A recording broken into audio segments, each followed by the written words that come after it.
हमारा जो second chapter है मापन, मापन में हम मापन किसका करेंगे, तो हम मापन करते हैं भौतिक राशियों का। तो स्टार्ट करते हैं कि भौतिक राशि किसे कहते हैं।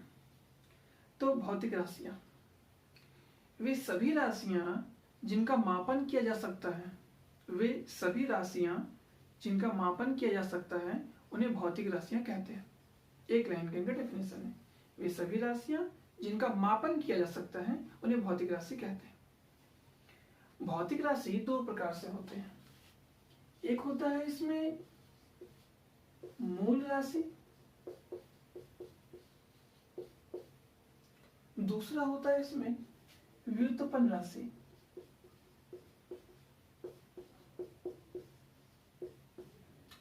अब ये भौतिक राशि दो प्रकार में बांटे हैं, मूल राशि, व्युत्पन्न राशि। तो ये मूल राशि क्या होता है और व्युत्पन्न राशि क्या होता है, स्टार्ट करते हैं मूल राशि से। मूल राशि वे राशियां जो एक दूसरे पर निर्भर नहीं करती, हम इसको ऐसे कह सकते हैं, वे राशियां जो एक दूसरे से पूर्णतः स्वतंत्र होती हैं। वे राशियां जो एक दूसरे से पूर्णतः स्वतंत्र होती हैं उन्हें मूल राशि कहते हैं।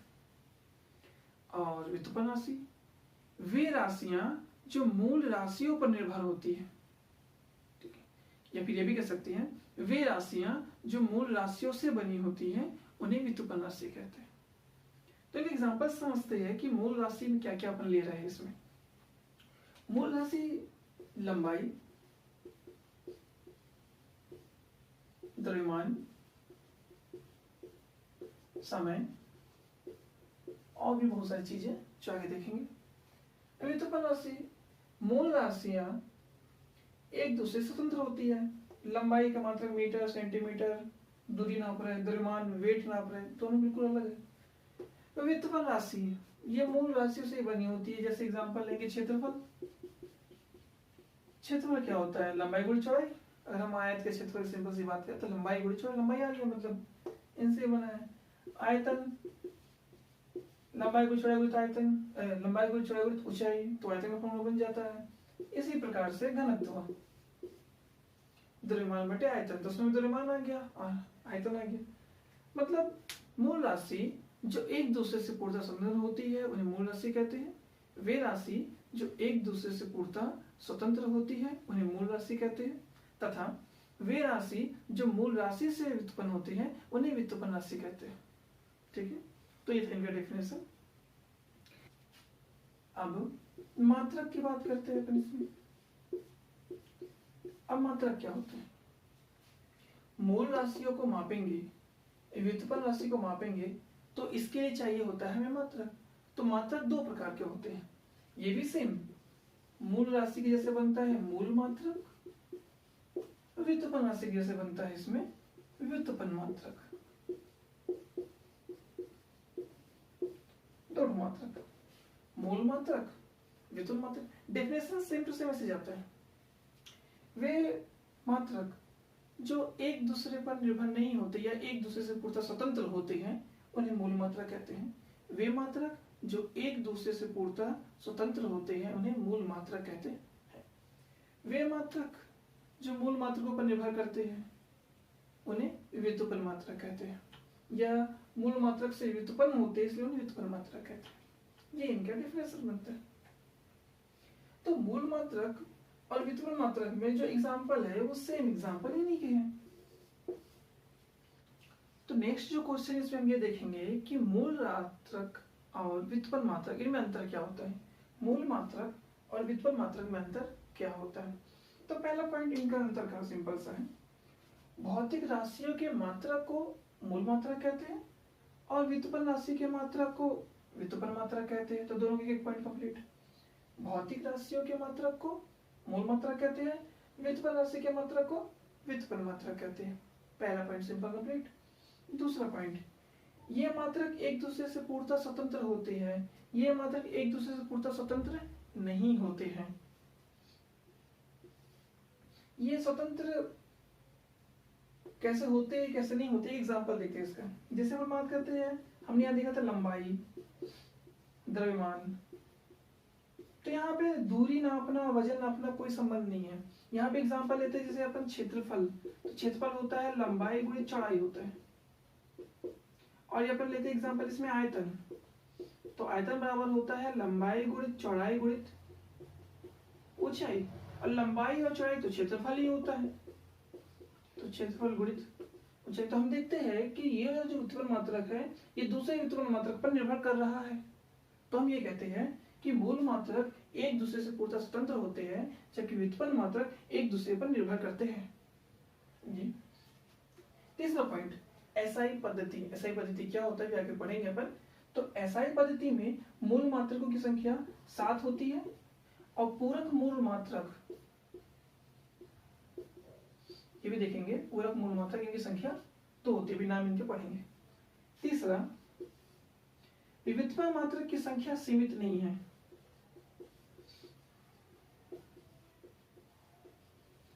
जो व्युत्पन्न मात्रक है इनकी संख्या सीमित नहीं, बहुत सारे, क्षेत्रफल, आयतन, घनत्व, अपेक्षिक आयतन, और भी कई सारे, शक्ति, कार्य, ऊर्जा, गुरुत्वाकर्षण, गुरुत्वाकर्षण, स्प्रिंग नियतांक, और बहुत सारे ऐसे मिलेंगे हमको, इसलिए इनकी संख्या सीमित नहीं है।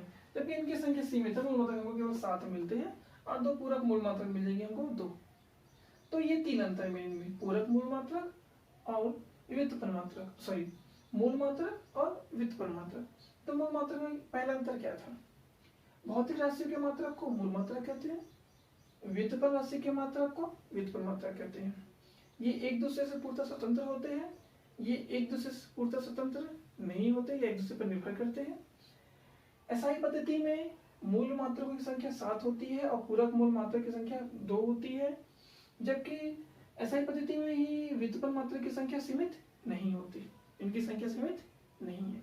ठीक, नेक्स्ट देखते हैं अपन इसका पद्धतियां, कि मापन की जो पद्धति होती है वो कौन कौन सी पद्धति पहले थी और अभी भी यूज कर रहे हैं और कौन सी वर्तमान में प्रचलित है, ये समझ लेते हैं मापन की पद्धतियां।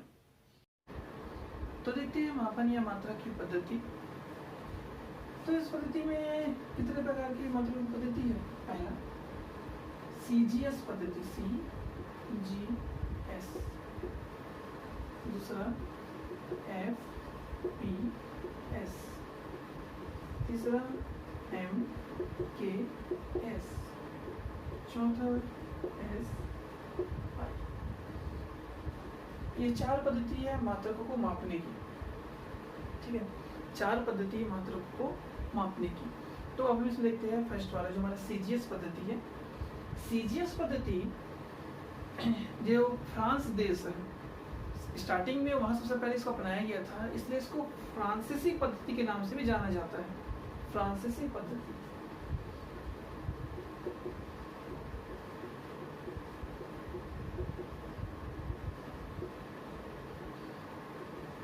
सीजीएस का फुल फॉर्म क्या मिलता है अपने को, सी मतलब सेंटीमीटर,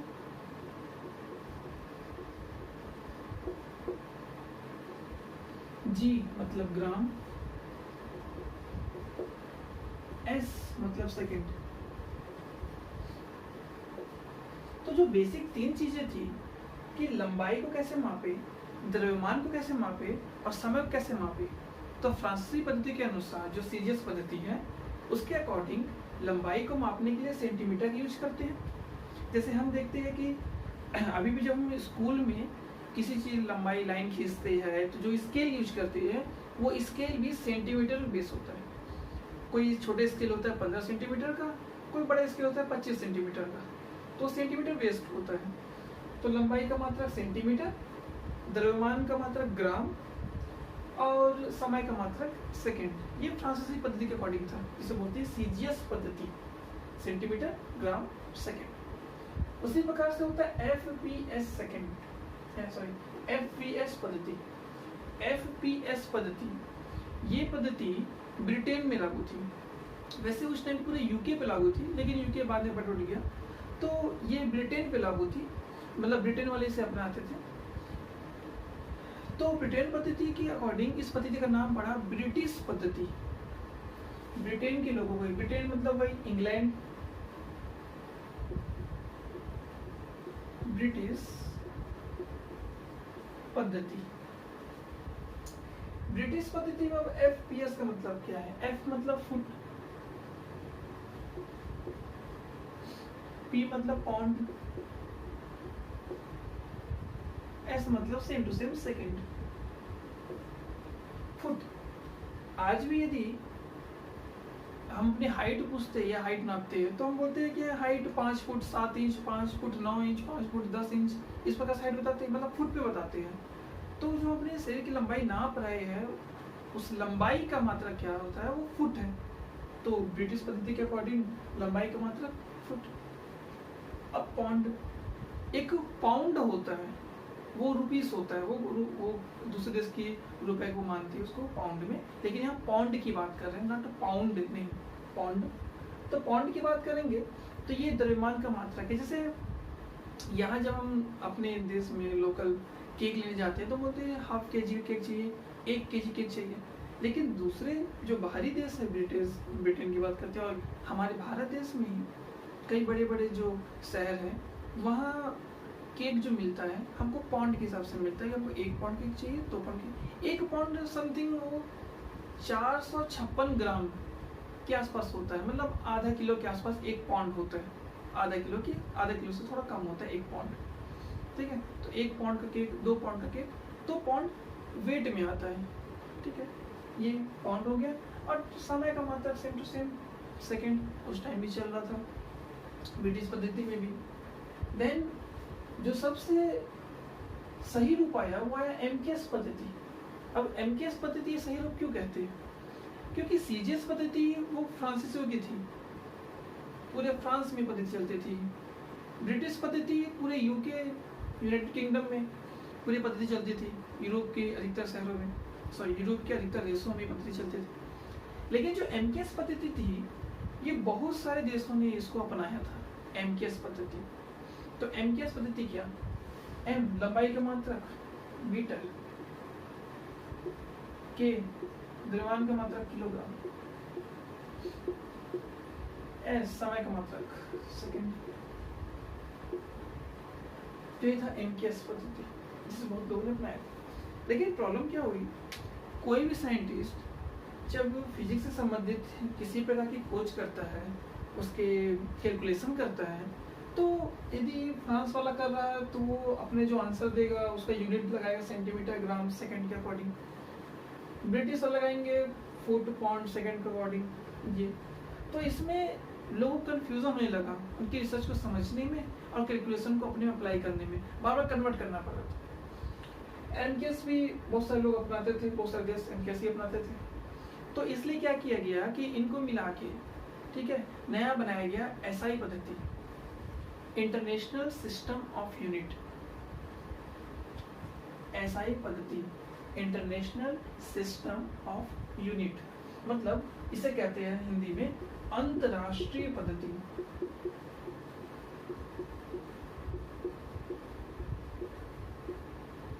अंतरराष्ट्रीय पद्धति। तो जो अंतरराष्ट्रीय पद्धति थी ये पूरी तरीके से, क्योंकि बहुत सारे देश MKS पद्धति को अपनाते थे, कि पूरी तरीके से MKS पद्धति का ही नया रूप था। तो हम इसमें द्रव्यमान लंबाई का मात्रक से मीटर, इसका फुल फॉर्म वही है इंटरनेशनल सिस्टम ऑफ यूनिट। यहाँ से कोई मात्रक नहीं निकली, जैसे M से मीटर बनता था, यहाँ ऐसा कुछ नहीं है। तो ये पूरी तरीके से MKS पद्धति को फॉलो करता है, मीटर, किलोग्राम और सेकेंड, इस प्रकार से।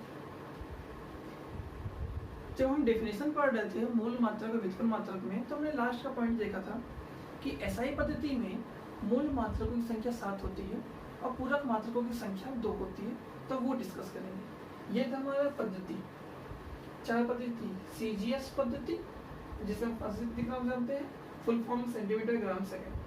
FPS पद्धति जिसे हम ब्रिटिश पद्धति के नाम जानते हैं, इसका होता है फुट, पौंड, सेकंड। तीसरा MKS पद्धति, इसका होता है मीटर, किलोग्राम, सेकंड। अच्छा होता है SI पद्धति जो अंतरराष्ट्रीय पद्धति है, जो आज के डेट में सभी देश इसे फॉलो करते हैं। SI पद्धति, अंतरराष्ट्रीय पद्धति, मीटर, किलोग्राम, सेकंड। तो नेक्स्ट देखते हैं हम कि SI पद्धति में 7 मूल मात्रक और 2 पूरक मात्रक। तो SI पद्धति में जो हम स्टार्टिंग करेंगे मूल मात्रक से। तो मूल मात्रक कौन कौन से? पहला लंबाई, इसकी हम बात करते हैं। तो ऐसा ही पद्धति हमने अभी पढ़ा है कि इसका जो मात्रक होता है वो होता है मीटर। दूसरा द्रव्यमान, इसका जो मात्रक होता है वो होता है किलोग्राम।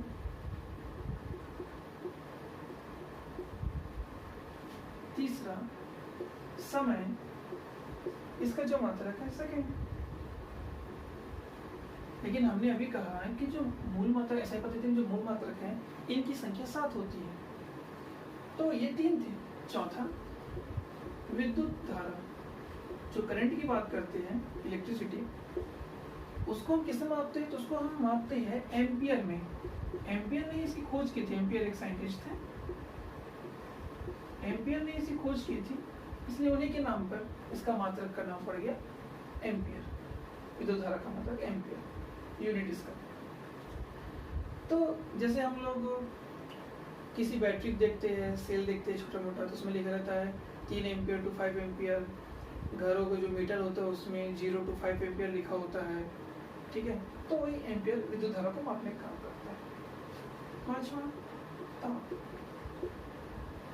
जैसे हम बोल रहे हैं कि पानी उबलता है 100 डिग्री सेल्सियस पे, तो डिग्री सेल्सियस मतलब वो क्या बता रहा कि ताप कितना ज्यादा है, ठीक है। लेकिन यहाँ पे ऐसा ही पद्धति में जो ताप का मात्रक होता है वो केल्विन होता है। ताप के 4 मात्रक होते हैं वैसे कहा जाए तो, केल्विन, सेल्सियस, फ़ारेनहाइट।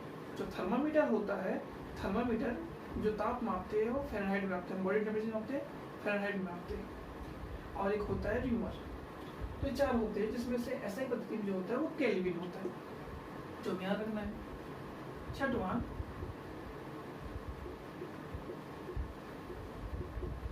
पदार्थ की मात्रा।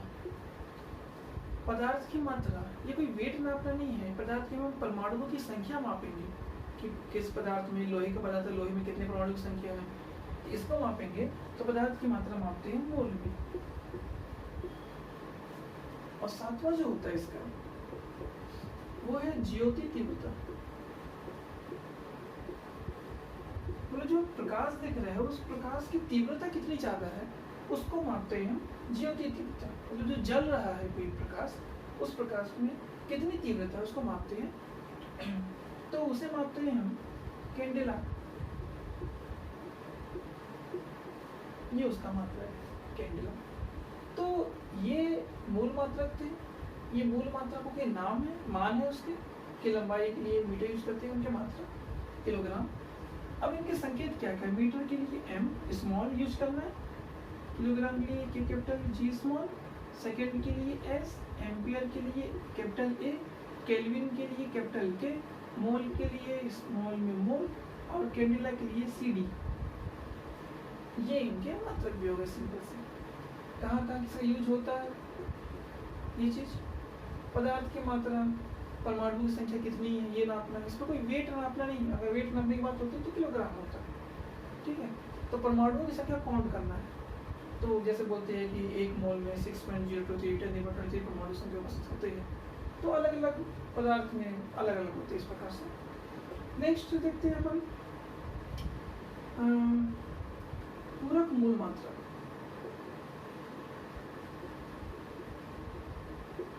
इनकी संख्या 2 होती है। पहला समतल कोण, दूसरा घन कोण। समतल कोण या घन कोण का भी देखते हैं। समतल कोण इसका मतलब होता है रेडियन, इसका होता है स्टेरेडियन। इसका संकेत है RD, इसका संकेत है SR। अब समतल कोण रेडियन मात्रा कहाँ ही होता है? 9th-10th में जो मैथमेटिक्स पढ़ते हैं तो मैथमेटिक्स में रेडियन और कोणीय के बारे में पढ़ते हैं। यदि मैं बात करूँ तो पाई की वैल्यू 180 भी होती है, 180, और 22/7 भी होती है। 22/7 को छोड़ देते हैं, केवल एंगल में लेके चलते हैं। तो पाई की वैल्यू होती है 180। तो यहाँ पे जो पाई के रूप में इसका मतलब 180 है, तो पाई के रूप में जब कोई लिखा रहता है तो वो होता है रेडियन। और 180 डिग्री ये डिग्री के रूप में, कोड के रूप में। यदि मैं लिखता हूँ पाई बाई 2 मतलब 90 डिग्री, ये रेडियन फॉर्म में है, कोड के फॉर्म में, तो ये रेडियन है। तो यदि कोई वृत्त इस प्रकार से बना हुआ है, इस वृत्त में मैं इसके केंद्र से त्रिज्या को मिलाते हुए कोण लेता हूँ, तो इस कोण का जो मात्रक होगा वो रेडियन कहलाएगा। यदि रेडियन फॉर्म में लोगे तो रेडियन कहलाएगा। ठीक है, मान लेते हैं ये है 30 डिग्री, तो 30 डिग्री जाएगा पाई बाई 6, तो रेडियन, पाई बाई 6 रेडियन। ये समतल कोण का मतलब हो जाएगा। ये क्या था, कोई भी वृत्त था। ठीक है, वृत्त क्या हो, किस प्रकार से आप किसी का एक टुकड़ा, कागज का टुकड़ा इतना बड़ा काट लो गोल, वो भी वृत्त बन जाता है। यदि हम बात करते हैं कोई गोले की, अब ये वृत्त था, अब गोला, गोला जैसे टेनिस बॉल, फुटबॉल, इस प्रकार से। तो ये टेनिस बॉल गोला उसमें बात करते हैं, तो बीच का कोई मान लेंगे, तो यहाँ से यहाँ मिलाएंगे, तो पूरा ये भाग इस प्रकार से, जैसे आइसक्रीम का कोन होता है, आइसक्रीम का कोन, ठीक है, तो उसी प्रकार से रहता है। तो उसका जो भाग होता है वो इस प्रकार से 30/6 नहीं होता, बहुत ज़्यादा भाग होता है। तो उसके लिए हम यूज करते हैं स्टेरेडियन। ठीक है, किसी वृत्त के लिए जब यहाँ पे कोण निकालते हैं तो वो रेडियन यूज करते हैं, और किसी गोले के लिए जब यहाँ का भाग निकालते हैं तो ये वाला भाग बनता है स्टेरेडियन। ठीक है, तो ये समतल कोण और ये घन कोण। ठीक है, इसका जो भाग होता है इस साइड का वो घन की तरह होता है, इसलिए वो घन कोण। तो ये थे पूरक मात्रक, मूल मात्रक। नेक्स्ट वीडियो में पार्ट 2 में इसका हम देखेंगे कि जो 1 मीटर होता है, 1 सेकेंड होता है, किलोग्राम होता है, इनकी डेफिनेशन क्या है या कि कहाँ से लिए गए थे, साथ ही साथ विमीय सूत्र क्या है और विमीय सूत्र कैसे आसानी से हम याद कर सकते हैं। उनको सब का, इतने सारे जो व्युत्पन्न राशि है सबका विमीय सूत्र एग्जाम में पूछता है, लेकिन इतना सारे याद करना कठिन होता है, सब मिक्स हो जाते हैं। तो इजीली हम कैसे याद कर सकते हैं ये अपन नेक्स्ट पार्ट में देखते हैं। यदि कोई वीडियो अच्छा लगा हो तो प्लीज़ चैनल को लाइक एंड सब्सक्राइब करें और शेयर करना ना भूलें।